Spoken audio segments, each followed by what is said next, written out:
Hello everyone and welcome to learn beyond walls. और स्वागत है आप सभी का UGC NET education master series के पहले लेक्चर में। I am Sonali, your UGC NET educator. I qualified my UGC NET education in my very first attempt, and I have successfully qualified it twice. This series is built on the same preparation framework that shaped my own journey, and over the coming lectures, I will help you build the same framework for yourself. इस series में मैं आपको shortcuts नहीं सिखाऊंगी, in fact मैं आपको core concepts समझाऊंगी, क्योंकि मेरा ये स्ट्रांग बिलीफ है कि जब कॉन्सेप्ट्स क्लियर होते हैं तो रिवीजन फास्ट होता है एंड आपका कॉन्फिडेंस नेचुरली बिल्ड होता है, and as a result examination में आंसर्स याद नहीं करने, वो खुद ब खुद याद आ जाते हैं। इसीलिए इस सीरीज में हम यूजीसी नेट एजुकेशन के पूरे सिलेबस को concept bye concept, line by line and complete exam perspective से मास्टर करेंगे। हर लेक्चर पिछले लेक्चर की फाउंडेशन पर बिल्ड करेगा और हर कॉन्सेप्ट अगले कॉन्सेप्ट को और क्लियर बनाएगा। And I promise you one thing, जब ये सीरीज कंप्लीट होगी तो सिलेबस आपको डिस्कनेक्टेड टॉपिक्स की लिस्ट नहीं बल्कि वन कंप्लीट कंसेप्चुअल फ्रेमवर्क की तरह नजर आएगा। लेकिन शुरू करने से पहले please grab a notebook and a pen. आज से ये सिर्फ एक नोटबुक नहीं रहेगी, this will become your UGC NET master notebook. इसी में आप कॉन्सेप्ट्स बिल्ड करेंगे, इसी से आप रिवीजन करेंगे, और जब एग्जाम का टाइम आएगा this notebook will become your most valuable revision resource. Notebook ready, pen ready, let's begin. चलिए शुरू करते हैं एक क्वेश्चन से जिसका आंसर शायद हम सबको पता है, या एटलीस्ट लगता है कि हमें पता है। What is education? एजुकेशन क्या है? अगर यही क्वेश्चन आप यूजीसी नेट प्रिपरेशन को स्टार्ट करने से पहले किसी भी स्टूडेंट से पूछते तो मैक्सिमम आंसर्स कुछ ऐसे होते। एजुकेशन का मतलब है पढ़ाई, स्कूल जाना, नॉलेज लेना, और या फिर टीचिंग और लर्निंग का प्रोसेस। एंड ऑनेस्टली इसमें से कोई भी आंसर गलत नहीं है, लेकिन एक प्रॉब्लम जरूर है कि ये आंसर्स कंप्लीट भी नहीं है, और इसी वजह से यूनिट 1 की शुरुआत डेफिनेशन से नहीं बल्कि एक कंफ्यूजन को क्लियर करने से होती है। सबसे पहला कंफ्यूजन, एजुकेशन और स्कूलिंग को एक ही चीज समझना। इमेजिन कीजिए एक सिचुएशन जिसमें दो स्टूडेंट्स हैं, दोनों एक ही स्कूल में पढ़ते हैं, same teachers, same classroom, same books and same examination. 12 साल तक दोनों लगभग एक ही एजुकेशन सिस्टम का हिस्सा रहते हैं। फिर भी जब दोनों स्कूल से बाहर निकलते हैं तो उनकी सोच डिफरेंट होती है, उनकी पर्सनालिटीज डिफरेंट होती हैं, उनकी वैल्यूज और डिसीजन लेने के तरीके भी डिफरेंट होते हैं। अब लॉजिकल क्वेश्चन ये उठता है कि अगर स्कूलिंग सेम थी तो डिफरेंस आया कहाँ से? यहीं पर एक इंटरेस्टिंग ऑब्जर्वेशन सामने आती है। हम अक्सर स्कूलिंग और एजुकेशन को इंटरचेंजेबल वर्ड्स की तरह यूज करते हैं, लेकिन यूजीसी नेट का सिलेबस पहली ही यूनिट में हमें सिग्नल दे देता है कि वह दोनों सेम नहीं है। बिकॉज अगर एजुकेशन सिर्फ स्कूलिंग तक लिमिटेड होती तो syllabus formal education, non formal education और इनफॉर्मल एजुकेशन को अलग अलग डिस्कस ही क्यों करता? इसी एक ऑब्जर्वेशन से हमें पहला क्लू मिलता है कि एजुकेशन का स्कोप स्कूल की बाउंड्रीज से कहीं ज्यादा बड़ा है। अब इस क्वेश्चन का आंसर ढूंढते हैं। अगर दोनों स्टूडेंट्स एक ही स्कूल गए, एक ही टीचर्स से पढ़े और एक ही सिलेबस फॉलो किया तो उनकी सोच और पर्सनालिटी अलग कैसे बनी? क्योंकि इंसान सिर्फ क्लासरूम में ही नहीं सीखता, वो घर से सीखता है, अपने फ्रेंड से सीखता है, सोसाइटी से सीखता है, अपने एक्सपीरियंसेस जैसे सक्सेस और फेलियर से सीखता है। कभी एक बुक उसकी सोच बदल देती है, कभी एक टीचर उसकी डायरेक्शन बदल देता है, और कभी एक इंसिडेंट उसकी पूरी पर्सनालिटी को शेप कर देता है। इसी वजह से जब हम एजुकेशन की बात करते हैं तो हम सिर्फ स्कूल की बात नहीं करते, हम उस पूरे प्रोसेस की बात करते हैं जो एक इंसान की नॉलेज, बिहेवियर, एटीट्यूड, वैल्यूज और पर्सनालिटी में मीनिंगफुल चेंज लाती है। यहीं पर यूनिट 1 का सबसे इम्पॉर्टेंट डिस्टिंक्शन सामने आता है। स्कूलिंग एजुकेशन का एक हिस्सा है, लेकिन एजुकेशन सिर्फ स्कूलिंग नहीं है, और इसी डिफरेंस को समझना हमारे लिए एक्सट्रीमली इम्पॉर्टेंट है, और ये एग्जामिनेशन के लिए भी इक्वली इम्पॉर्टेंट है।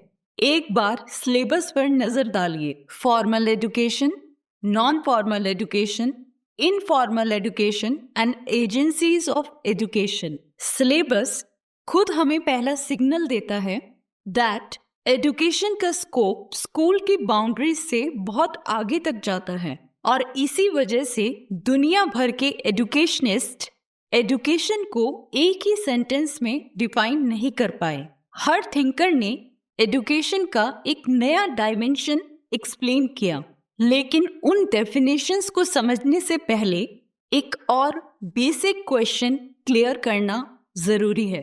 एजुकेशन वर्ड का एक्चुअल मीनिंग क्या है, और उससे भी इंटरेस्टिंग ये शब्द आया कहां से।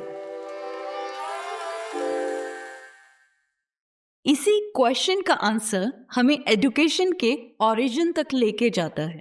जनरली जब हम किसी भी इंग्लिश वर्ड की ओरिजिन देखते हैं तो हमें उसका एक सोर्स मिलता है, लेकिन एजुकेशन के साथ थोड़ा डिफरेंट केस है। एजुकेशनल लिटरेचर में इस वर्ड को समझने के लिए 3 लैटिन टर्म्स डिस्कस किए जाते हैं: एडुकेयर, एडुसेयर एंड एडुकेटम। पहली बार देखने में लगता है कि ये तीनों मीनिंग्स डिफरेंट हैं एंड इसी से कंफ्यूजन होता है, लेकिन रियलिटी ये है कि ये तीनों मिलकर एजुकेशन के 3 इम्पॉर्टेंट डायमेंशन को एक्सप्लेन करते हैं। यानी एजुकेशन को अगर एक 3 डायमेंशनल कॉन्सेप्ट माना जाए तो हर लैटिन वर्ड उसका एक अलग पर्सपेक्टिव दिखाता है। इसीलिए यूजीसी नेट के लिए इन तीनों को साथ में पढ़ना इम्पॉर्टेंट है। चलिए सबसे पहले बात करते हैं एडुकेयर की। एडुकेयर का सिंपल मीनिंग होता है to bring up, to nourish, यानी पालन पोषण करना और डेवलप करना। एक बात ध्यान देने लायक है, इस मीनिंग का फोकस सिर्फ नॉलेज देना नहीं है, फोकस है ग्रोथ पर, डेवलपमेंट पे और नर्चरिंग पर। इसको एक सिंपल एग्जाम्पल से समझते हैं। इमेजिन कीजिए एक गार्डनर छोटा सा प्लांट लगाता है। क्या गार्डनर प्लांट को ग्रो करता है? डायरेक्टली नहीं, वो सिर्फ पानी देता है, मिट्टी को हेल्दी रखता है, सनलाइट मिलने का एनवायरनमेंट क्रिएट करता है, और धीरे धीरे प्लांट अपनी नेचुरल कैपेसिटी के अकॉर्डिंग ग्रो करता है। बिल्कुल इसी तरह एडुकेयर के पर्सपेक्टिव से एजुकेशन का रोल है लर्नर की ग्रोथ के लिए फेवरेबल एनवायरनमेंट क्रिएट करना। यानी एजुकेशन सिर्फ इंफॉर्मेशन ट्रांसफर करना नहीं है, बल्कि लर्नर के ओवरऑल डेवलपमेंट को नर्चर करना है। लेकिन एजुकेशन का रोल सिर्फ इतना नहीं है, क्योंकि एजुकेशन अगर सिर्फ नर्चर करने तक लिमिटेड होती तो शायद दूसरे वर्ड की जरूरत ही नहीं पड़ती। और इसी वजह से स्कॉलर्स एक और वर्ड डिस्कस करते हैं, एडुसेयर, और यहीं से एजुकेशन को देखने का पर्सपेक्टिव थोड़ा चेंज हो जाता है। एडुकेयर का एम्फेसिस था लर्नर की ग्रोथ को नर्चर करना, लेकिन एडुसेयर एक और इम्पॉर्टेंट आइडिया इंट्रोड्यूस करता है। ये कहता है शायद लर्नर के अंदर बहुत सी एबिलिटीज पहले से मौजूद हैं, एजुकेशन का काम उन्हें बाहर लाना है। और इसी थॉट को हम नेक्स्ट कॉन्सेप्ट में डिटेल में समझेंगे। लैटिन लैंग्वेज में एडुसेयर का मीनिंग होता है टू ड्रॉ आउट, यानी अंदर से एबिलिटीज को बाहर निकालना। इसका आइडिया बहुत इंटरेस्टिंग है। यह मानता है कि लर्नर के अंदर कुछ एबिलिटीज, टैलेंट्स और पोटेंशियल पहले से ही प्रेजेंट हैं एंड टीचर उन्हें क्रिएट नहीं करता, बल्कि उन्हें डिस्कवर करने में और डेवलप करने में मदद करता है। इस बात को एक सिंपल एग्जाम्पल से समझते हैं। मान लीजिए एक क्लासरूम में 2 स्टूडेंट्स हैं। दोनों को मैथमेटिक्स पढ़ाई जा रही है। एक स्टूडेंट कैलकुलेशन में एक्सेप्शनल है और दूसरा स्टूडेंट क्रिएटिव प्रॉब्लम सॉल्विंग में बहुत अच्छा है। अगर टीचर दोनों को बिल्कुल सेम तरह से जज करेगा तो शायद दोनों की एक्चुअल स्ट्रेंथ कभी सामने नहीं आएगी। लेकिन एक इफेक्टिव टीचर सिर्फ सिलेबस कंप्लीट नहीं करता। They observe and they ask questions, they design different activities और धीरे धीरे हर लर्नर की हिडन एबिलिटीज को आइडेंटिफाई करके उन्हें डेवलप करते हैं।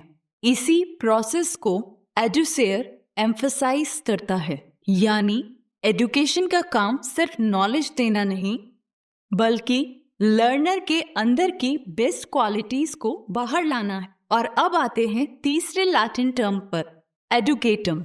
एडुकेटम का एम्फेसिस है ट्रेनिंग एंड इंस्ट्रक्शन पर, यानी लर्नर को सिस्टमैटिक गाइडेंस देना, ऑर्गेनाइज लर्निंग एक्सपीरियंस प्रोवाइड कराना और डिजायर्ड नॉलेज, स्किल्स और हैबिट्स को डेवलप करना। यहाँ पर एक बात ध्यान देने लायक है, एडुकेटम का फोकस स्ट्रक्चर्ड टीचिंग प्रोसेस पर है। यहाँ करिकुलम है, प्लानिंग है, इंस्ट्रक्शन है और असेसमेंट है, यानी वो सब एलिमेंट्स जो हम जनरली स्कूल्स और एजुकेशनल इंस्टीट्यूशंस के कॉन्टेक्स्ट में देखते हैं। इसका मतलब ये नहीं है कि एडुकेटम एडुसेयर या फिर एडुकेयर से ज़्यादा इम्पॉर्टेंट है, और ना ही इसका मतलब ये है कि दोनों लेस इम्पॉर्टेंट हैं। इनफैक्ट ये तीनों मिलकर एजुकेशन को कंप्लीट बनाते हैं। अब तीनों को एक बार साथ रखकर देखते हैं। एडुकेयर हमें बताता है लर्नर की ग्रोथ को नर्चर करना। एडुसेयर हमें बताता है लर्नर की पोटेंशियल को बाहर लाना, और एडुकेटम हमें बताता है लर्नर को सिस्टमैटिक इंस्ट्रक्शंस और ट्रेनिंग के थ्रू डेवलप करना। 3 वर्ड्स, 3 पर्सपेक्टिव्स, लेकिन ऑब्जेक्टिव एक ही है, लर्नर का होलिस्टिक डेवलपमेंट। इसीलिए एजुकेशनल थिंकर्स इन तीनों मीनिंग्स को अलग अलग डेफिनेशंस नहीं, बल्कि एजुकेशन के कॉम्प्लीमेंट्री डायमेंशंस की तरह देखते हैं। और इसी वजह से हर फिलॉसफर की डेफिनेशन अलग नजर आती है। मेन डिफरेंस एजुकेशन में नहीं है, difference is in the aspect that the thinker finds most important. और अब हम इसी बात को समझते हैं कि आखिर रॉस, रूसो, स्वामी विवेकानंद, महात्मा गांधी, टैगोर और ड्यूई ने एजुकेशन को अलग अलग नजरिए से क्यों डिफाइन किया।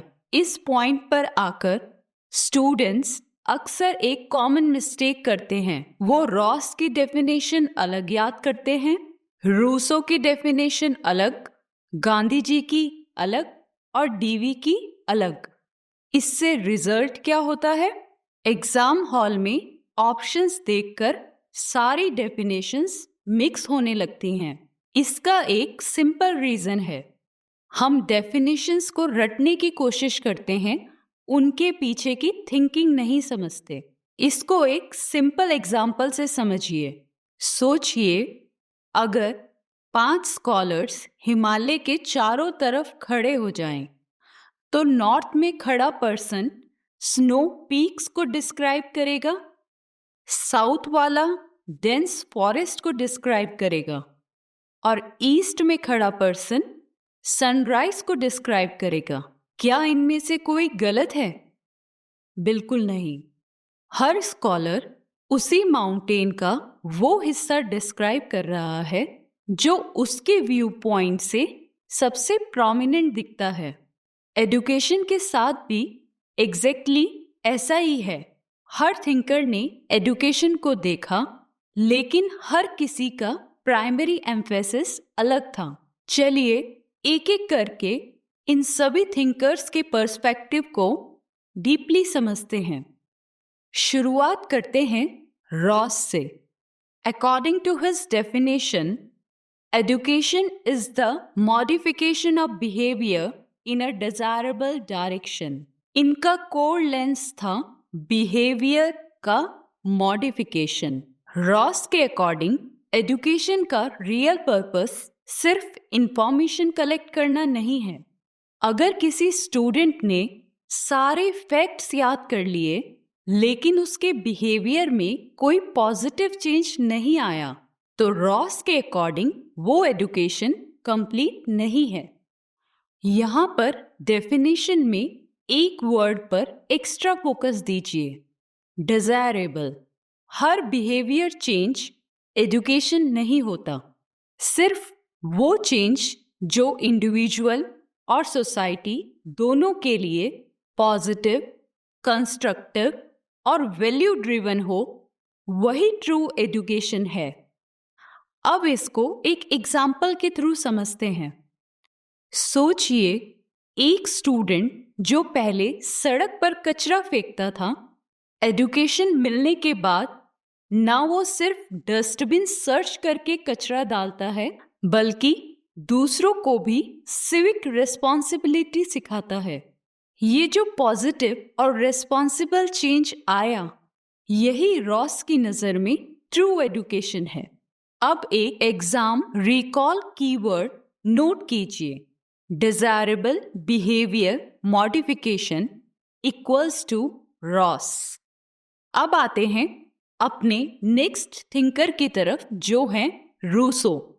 According to Rousseau's definition, education comes to us from nature, from men and from things. उनका एजुकेशन को देखने का कोर लेंस था natural development and child centred freedom. Rousseau ने एक बहुत ही सिंपल बट बहुत पावरफुल क्वेश्चन पूछा, क्या हर बच्चा दुनिया में इसीलिए आता है कि हम अपनी मर्जी के अकॉर्डिंग उसे शेप कर दें? उनका आंसर था बिल्कुल नहीं। अकॉर्डिंग टू हिम, हर चाइल्ड अपनी इनर एबिलिटीज, क्यूरियोसिटी और डेवलपमेंट की एक नेचुरल पेस के साथ जन्म लेता है। इसीलिए एजुकेशन को चाइल्ड की नेचुरल ग्रोथ को सपोर्ट करना चाहिए, उसे एक्सटर्नल फोर्सेस से मोल्ड नहीं करना चाहिए। अकॉर्डिंग टू रूसो, 3 सोर्सेस कुछ इस प्रकार हैं। First is nature. लर्नर के अंदर की biological growth, natural physical maturity और इनीट पोटेंशियल्स को नेचर कहा गया है। सेकेंड सोर्स है मेन, ह्यूमन इंटरेक्शंस, जिसके अंदर पेरेंट्स, टीचर्स, फ्रेंड्स और सोसाइटी का इन्फ्लुएंस कवर होता है। And last but not the least, things, जिसके अंदर फिजिकल एनवायरनमेंट के direct experiences, trial and error और उनके नेचुरल कॉन्सिक्वेंसेस आते हैं। रूसो के लिए आपका एग्जाम रिकॉल कीवर्ड रहेगा natural development, child centred freedom and nature, man and things. अब हम आते हैं अपने तीसरे थिंकर स्वामी विवेकानंद जी पर। According to Swami ji, education is the manifestation of perfection already in the man. Swami ji का कोर लेंस था manifestation of inner perfections. Swami ji ने ये नहीं कहा कि एजुकेशन इंसान के अंदर परफेक्शन डालती है। उन्होंने कहा परफेक्शन यानी कि संपूर्णता पहले से ही इंसान के अंदर प्रेजेंट है और एजुकेशन उस परफेक्शन को मैनिफेस्ट यानी कि रिवील करता है। अज्ञानता के पर्दे हटाकर अंदर के ज्ञान और कैरेक्टर को बाहर लाता है। एक एग्जाम्पल से समझिए। सोचिए एक मार्बल स्टोन का ब्लॉक है। ऑर्डिनरी इंसान को वो सिर्फ एक पत्थर दिखेगा, लेकिन एक मूर्तिकार को उसके अंदर एक मूर्ति दिखती है। स्कल्प्टर मूर्ति बनाता नहीं है, वो सिर्फ फालतू के पत्थर को हटा देता है और अंदर की मूर्ति प्रकट हो जाती है। स्वामी जी के according education also reveals knowledge rather than just inserting it. अब स्वामी जी की थिंकिंग के लिए आपका एग्जाम रिकॉल कीवर्ड है मैनिफेस्टेशन ऑफ इनर परफेक्शन। अब आते हैं अपने फोर्थ थिंकर पर, Mahatma Gandhi. According to Gandhi ji, education means an all round drawing out of the best in child and man, body, mind and spirit। Gandhi ji का कोर लेंस था all round development, जिनको 3H के माध्यम से डिफाइन किया गया है, जो कि है head, heart and hand. Gandhi ji के अकॉर्डिंग अगर एजुकेशन सिर्फ माइंड को डेवलप करे और बॉडी और कैरेक्टर को इग्नोर कर दे तो वो इनकम्प्लीट एजुकेशन है। नॉलेज तभी मीनिंगफुल है जब वो फिजिकल स्किल्स, मॉरल वैल्यूज और सोशल रिस्पॉन्सिबिलिटी के साथ बैलेंस हो। According to Gandhi ji, the 3 pillars are body, that is hand, which covers physical health, dignity of labor or productive work। Second pillar है head, which covers intellectual capabilities and critical thinking। और third pillar है spirit यानी कि heart, which covers compassion, honesty, moral strength and ethics। अब गांधी जी की definition को एक example से सॉलिडिफाई करते हैं। इमेजिन कीजिए 2 टॉपर्स हैं जो एग्जामिनेशन में 99% स्कोर करते हैं। स्टूडेंट ए फिजिकली अनहेल्दी है, आइसोलेटेड रहता है और रिस्पॉन्सिबिलिटीज से भागता है, और वहीं स्टूडेंट बी एकेडमिकली साउंड है, फिजिकली एक्टिव है और अपने बिहेवियर में एम्पैथी और डिसिप्लिन दिखाता है। गांधी जी के according student be truly educated है, because marks measure achievement but education builds character. यही उनकी नई तालीम यानी बेसिक एजुकेशन और डिग्निटी ऑफ लेबर का कोर फाउंडेशन था। गांधी जी की थिंकिंग के लिए आपका एग्जाम रिकॉल कीवर्ड है all round development, body, mind and spirit and Nai Talim. अब आते हैं अपने 5th थिंकर की तरफ, Rabindranath Tagore. According to Gurudev, the highest education is that which does not merely gives us information but makes our life in harmony with all existence। गुरुदेव का core lens था harmony with all existence and creative freedom. Tagore कहते हैं कि information alone is not education. Information को रट लेना काफी नहीं है। रियल एजुकेशन वो है जो लर्नर को खुद के साथ, सोसाइटी के साथ और यूनिवर्सल एग्जिस्टेंस के साथ हार्मनी में जीना सिखाए। इसीलिए शांति निकेतन के थ्रू गुरुदेव ने रिजिड क्लासरूम वॉल्स को रिजेक्ट किया।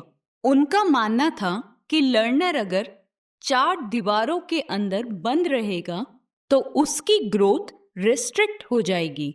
उन्होंने शांति निकेतन को बनाया जहां बच्चे ओपन एयर में बरगद के पेड़ के नीचे बैठकर आर्ट, म्यूजिक, लिटरेचर और साइंस को नेचर के साथ कनेक्ट करके सीखते थे।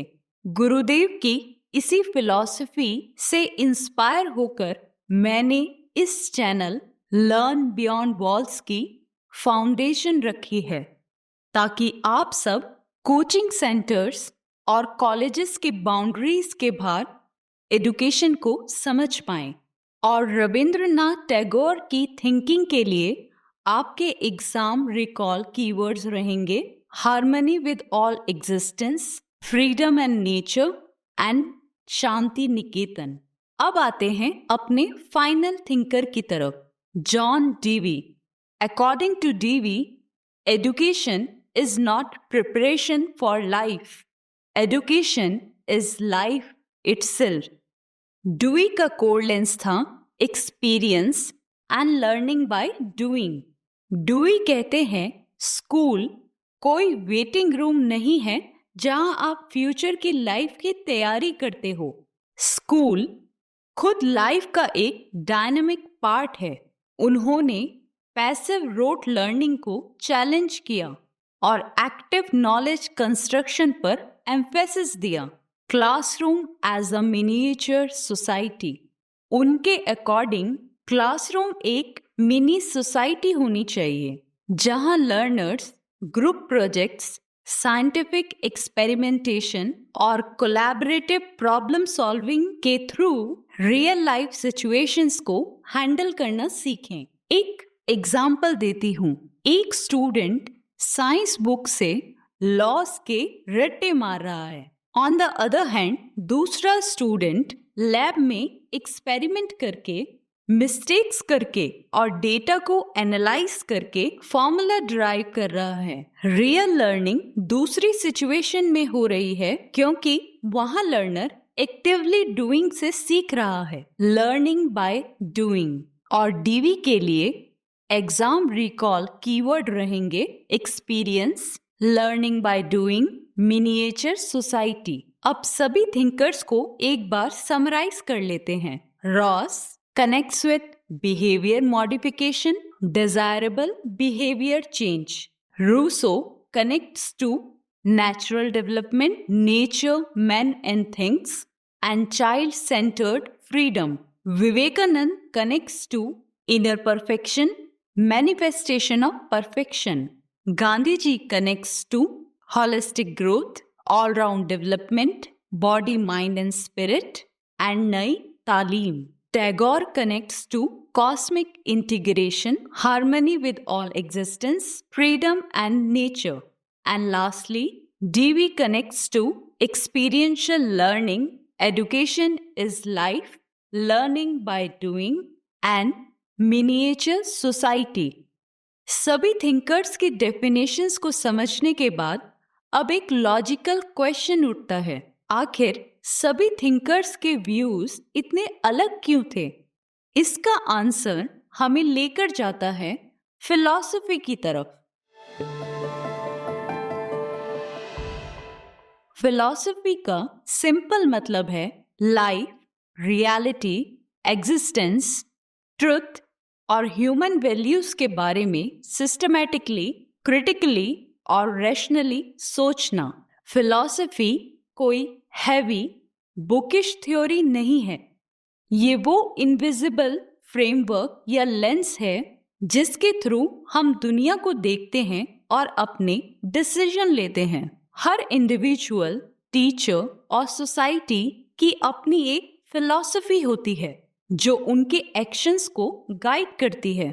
यहाँ से एक क्वेश्चन आता है, फिलॉसफी वर्ड आया कहाँ से? इस वर्ड के रूट्स ग्रीक लैंग्वेज में मिलते हैं। फिलॉसफी बना है दो वर्ड्स को मिला। पहला वर्ड है फिलो, विच मीन्स लव, प्यार, और सेकेंड वर्ड है सोफिया, विच मीन्स विजडम, ज्ञान और बुद्धि। दोनों को मिलाएं तो एक एटाइमोलॉजिकल मीनिंग निकलता है, love of wisdom. Historically ancient Greece में जब लोगों ने पुरानी कहानियां, ब्लाइंड कस्टम्स और सुपरस्टिशंस पर विश्वास करने की जगह ये यूनिवर्स कैसे बना, सच्चाई क्या है, सही और गलत क्या है, जैसे रैशनल क्वेश्चंस पूछना शुरू किए, तब फिलॉसफी का जन्म हुआ। अब देखते हैं एजुकेशनल फिलॉसफी और फिलॉसफी ऑफ एजुकेशन के डिफरेंस को यूजीसी नेट एग्जाम के पर्सपेक्टिव से इन दो टर्म्स का डिस्टिंक्शन समझना बहुत जरूरी है, क्योंकि यहाँ से डायरेक्ट कंसेप्चुअल क्वेश्चंस बनते हैं।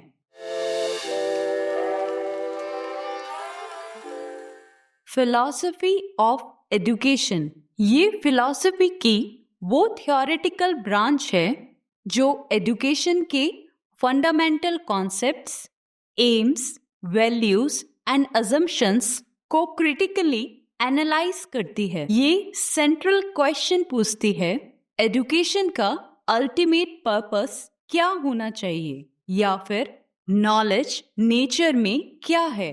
अब समझते हैं एजुकेशनल फिलॉसफी को। ये फिलॉसफिकल बिलीफ और प्रिंसिपल्स का प्रैक्टिकल एप्लीकेशन है। Classroom teaching, curriculum design, school discipline और इंस्टीट्यूशनल गोल्स को कवर करता है। In short, philosophy of education is theoretical and analytical, while an educational philosophy is what's practical and applied. अब हम इस डिफरेंस को एक एग्जाम्पल के थ्रू सॉलिडिफाई करेंगे और यही लर्न बियॉन्ड वॉल्स को डिफरेंट बनाता है। यहाँ पर हम कॉन्सेप्ट बेस्ड लर्निंग डेवलप करते हैं विद मल्टीपल एग्जाम्पल्स। चलिए इस डिफरेंस को इस एक एग्जाम्पल के थ्रू समझते हैं। टीचर ए मानता है कि बच्चे स्ट्रिक्ट डिसिप्लिन, अथॉरिटी और लेक्चर से सबसे अच्छा सीखते हैं। उनका क्लासरूम हाईली स्ट्रक्चर्ड और टीचर सेंटर्ड होगा। वहीं टीचर बी मानता है कि बच्चे फ्रीडम, एक्टिव एक्सपेरिमेंटेशन और सेल्फ डिस्कवरी से बेटर सीखते हैं। इसीलिए उनका क्लासरूम ओपन, एक्सप्लोरेटरी और स्टूडेंट सेंटर्ड होगा। दोनों टीचर्स सेम सब्जेक्ट पढ़ा रहे हैं, लेकिन दोनों के डेली क्लासरूम एक्शंस दो अलग एजुकेशनल फिलॉसफी से डिराइव हो रहे हैं। फिलॉसफी के 3 मेन ब्रांचेस होते हैं जो हर एजुकेशन सिस्टम की नींव या फाउंडेशन रखते हैं। सबसे पहली ब्रांच होती है मेटाफिजिक्स, जिसको हम तत्व मीमांसा के नाम से भी जानते हैं। मेटाफिजिक्स का फोकस अल्टीमेट रियलिटी और एग्जिस्टेंस पे होता है। मेटाफिजिक्स पूछती है, अल्टीमेट रियलिटी क्या है? यूनिवर्स मटेरियल है या स्पिरिचुअल? सोल, गॉड और कॉन्शियसनेस का नेचर क्या है? मेटाफिजिक्स ये डिसाइड करती है कि हमारी एजुकेशन का एम मटेरियल वर्ल्ड के लिए प्रिपेयर करना है या स्पिरिचुअल सेल्फ रियलाइजेशन के लिए।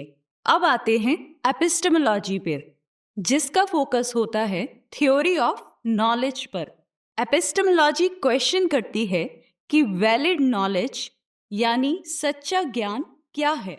हम नॉलेज कैसे एक्वायर करते हैं? डायरेक्ट परसेप्शन यानी प्रत्यक्ष के थ्रू, या लॉजिकल इन्फ्रेंस मीनिंग अनुमान के थ्रू, और या फिर एक्सपर्ट टेस्टिमनी यानी शब्द के थ्रू। ये ब्रांच डिसाइड करती है कि हमारा टीचिंग मेथड और करिकुलम कैसा होगा। एग्जाम्पल, क्या हम रोट लर्निंग यूज करेंगे, एक्सपेरिमेंटेशन यूज करेंगे या डिस्कशन के थ्रू जाएंगे? अब आते हैं अपनी थर्ड ब्रांच की तरफ, एक्सियोलॉजी, जिसे हम मूल्य मीमांसा भी कहते हैं। एक्सियोलॉजी का फोकस होता है एथिक्स, वैल्यूज एंड एस्थेटिक्स पर। एक्सियोलॉजी क्वेश्चन करती है एथिक्स यानी नीति शास्त्र, सही और गलत कंडक्ट क्या है, मॉरल वैल्यूज क्या हैं, एंड देन एस्थेटिक्स सौंदर्य शास्त्र, जो क्वेश्चन करता है ब्यूटी, आर्ट और हार्मनी का नेचर क्या है। और ये स्कूल के कैरेक्टर बिल्डिंग, वैल्यू एजुकेशन और डिसिप्लिन सिस्टम को शेप करता है। अब आते हैं overview of educational philosophies, Indian versus western. Global level पर हम एजुकेशनल थॉट को 2 मेजर ट्रेडिशंस में कंपेयर करते हैं, Indian philosophical tradition and western philosophical tradition. Indian philosophical tradition का प्राइमरी गोल होता है moksha, liberation, self realisation and spiritual integration. वहीं वेस्टर्न फिलॉसफी का प्राइमरी गोल होता है material understanding, societal development, rational inquiry and democratic living. Indian philosophies का orientation होता है इनवर्ड लुकिंग यानी कि अंतर्मुखी, स्पिरिचुअल एंड कॉस्मिक हार्मनी। वहीं वेस्टर्न फिलॉसफी का ओरिएंटेशन होता है आउटवर्ड लुकिंग, बाहरमुखी, empirical, scientific and analytical. Indian philosophical life view होता है philosophy is a practical way of living to solve human sufferings. वहीं वेस्टर्न फिलॉसफीज का लाइफ व्यू होता है philosophy is an intellectual pursue and critical inquiry into reality. Let's get started with Indian educational philosophies. Indian philosophical system को वेदास की authority accept करने के basis पर दो मेजर कैटेगरीज में क्लासिफाई किया जाता है। पहला है ऑर्थोडॉक्स, जिसको हम आस्तिक विच एक्सेप्ट्स वैदिक अथॉरिटी के नाम से जानते हैं, और दूसरा है हेटेरोडॉक्स, जिसको हम नास्तिक विच रिजेक्ट्स वैदिक अथॉरिटी के नाम से जानते हैं। ऑर्थोडॉक्स के अंदर टोटल 6 फिलॉसफीज आती हैं, जिनको हम षट दर्शन भी बोलते हैं। सबसे पहली फिलॉसफी है सांख्य, कपिल मुनि द्वारा रचित पुरुष और प्रकृति का dualistic framework. The second one is Yoga, Maharishi Patanjali रचित माइंड कंट्रोल एंड अष्टांग योग।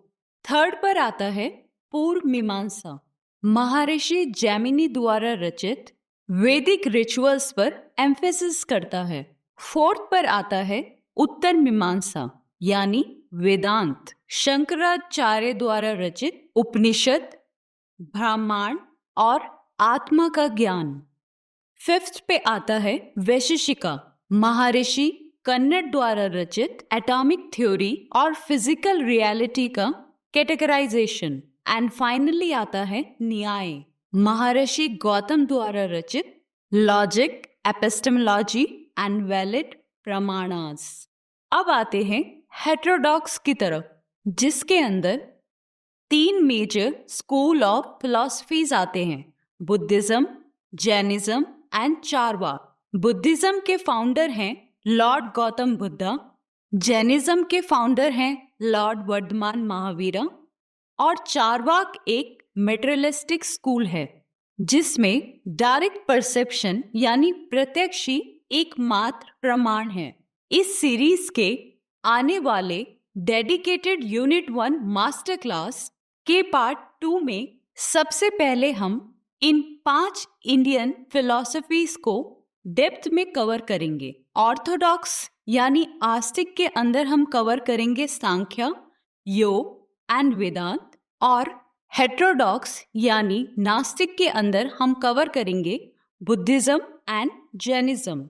इनको हम अपने लर्न बियॉन्ड वॉल्स के स्टाइल में मल्टीपल एग्जाम्पल्स के थ्रू समझेंगे और कॉन्सेप्ट्स को सॉलिडिफाई करेंगे। तो इससे पहले कि आज हम यूनिट 1 पार्ट 1 की इस मास्टर क्लास को कंक्लूड करें, चलिए हमारे फर्स्ट लेक्चर को एक 2 मिनट मास्टर समरी में पैक कर लेते हैं। अपनी यूजीसी नेट मास्टर नोटबुक के पेज को ओपन कीजिए, क्योंकि ये 2 समरी स्लाइड्स आपके एग्जाम डे रिवीजन के लिए सबसे पावरफुल रिकॉल टूल बनने वाली हैं। पहले पार्ट में हमने समझा कि education is a much broader concept than schooling. इसके 3 लैटिन ऑरिजिन्स हैं, एडुकेयर, एडुसेयर एंड एडुकेटम। उसके बाद हमने 6 मेजर थिंकर्स और उनके एग्जाम रिकॉल कीवर्ड्स को मास्टर किया। रॉस,